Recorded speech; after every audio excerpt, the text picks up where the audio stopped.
কেন মা? মাত্রা ছাড়ানোর অধিকার বুঝি শুধু কম্পালসারি আছে? আজকে তো আমি চুপ করব না। কেন করব? সায়েন্স ফেস্টে গিয়ে ড্রামা করলো, নাটক করে মিথ্যা কথা বললো জোর গলায়, ওনাদের মধ্যে একটা সরল ভালো মেয়েকে কলেজ থেকে সরানোর চেষ্টা করলো। এগুলো অন্যায় না? হ্যাঁ, দোষ না? আর সেই মানুষটা আজকে নিজেই বলছে মিথ্যে বলেছিল। কেন সেটা বিশ্বাস করছো না তুমি? ওর জন্য জেম্মা আর জেঠুর মধ্যে ঝামেলা লেগে গেল। জেম্মা ওকে এতটা বিশ্বাস করলো, আরো কিভাবে ঠকালো জেম্মাকে। বাড়ির পরিবেশটাকে না পুরো নোংরা করে রেখে দিয়েছে। মাহি, এইভাবে কথা বলিস না প্লিজ। মাহি ভুল তো কিছু বলেনি রুদ্র।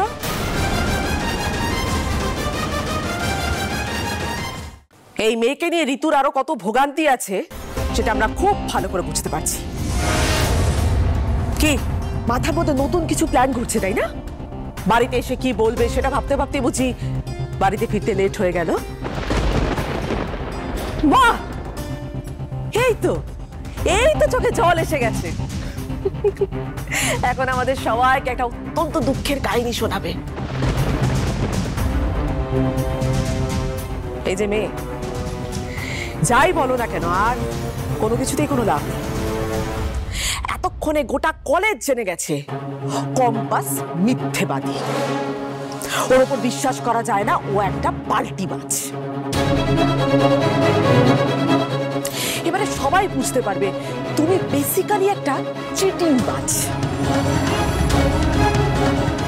তুমি এর আগেও চিট করেছো, মোনালিসার নাম হারিয়ে কলেজে পড়তে, ওদেরকে এক্সপ্লয়েট করতে। আরে বাবা, তোমার গোটা জীবনটাই তো কেটে গেছে মানুষকে ঠকিয়ে। তুমি তো বিহানকে মিথ্যে মিথ্যে বিয়ে করেছো। ঋতু আর বিহান অত্যন্ত ভালো মানুষ, সেই জন্যই ওরা তোমাকে এই বাড়ির বউ হিসেবে ঢুকতে দিয়েছে এই বাড়িতে। ওদের জায়গায় যদি আমি হতাম না, তাহলে এই বাড়ির চৌকাঠটা তোমাকে বেরোতে দিতাম না। অথচ দেখো, ওই মানুষগুলোকে তুমি চরম ঠকালে। এই বাড়িতে আসার পর থেকে কোনো কিছুই তো ভালো হচ্ছে না। কিছু না কিছু একটা ঝামেলা তোমার জন্য লেগেই রয়েছে, হয় বাড়িতে, নয় কলেজে, নয়তো বিভিন্ন জায়গায়। কোন ধান্দায় তুমি ঋতুকে মিথ্যে কথাগুলো বলেছ? কোন ধান্দায় তুমি ঋতুকে ঠকিয়েছো একটা অসভ্য মেয়ে?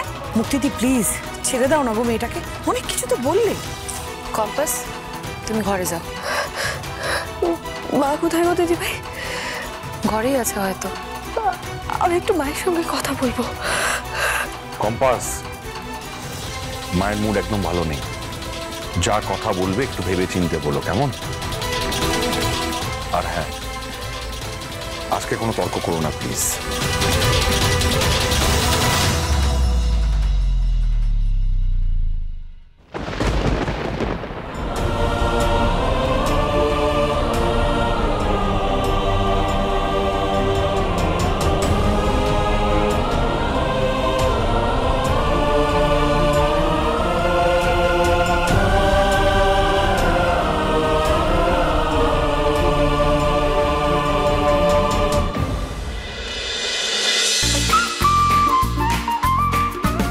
কম্পাস সোম থেকে রবি প্রতিদিন সন্ধ্যে ৬টায় স্টার জলসায় ও জিও হটস্টারে।